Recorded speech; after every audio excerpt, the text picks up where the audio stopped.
Next, we want to go over nose printing. And what I have done is I've made you a sheet that shows what we call good, questionable, and bad nose prints. And we think that this will help you. A lot of people, I don't think, understand what a good nose print looks like. But if you look at the ones on the left, you'll see that you can see all the little bitty dots in there. It's just like a fingerprint. And so if you take a good one, it's very readable. If you happen to smudge it a little bit, those in the middle are questionable. You can still see maybe a pattern, but they're not real plain. They're smudged to some degree.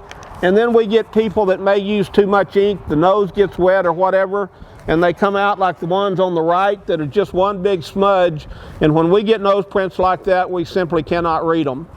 And so if we get one like that and we can't read the nose print, then we'll usually go ahead and take a hair sample and run DNA to make sure that animal is the one that we think it is. The nose print card is nothing more than a 3x5 card. And again, it's got the exhibitor's name up here, the validation number of the lamb, what breed it is. And we just take that card for each lamb, make sure the validation number is on there, and we get 2 nose prints on that lamb.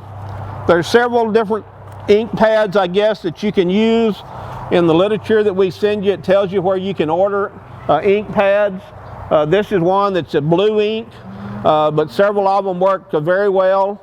And so you need to have 2 or 3 of those ink pads. Probably the thing that's the hardest to do on nose printing animals is if the nose is too wet, you get a smudged nose print. You dry it off with a rag, put the ink on there, and you don't have much time before you have to print, or it'll get too wet on you and smear.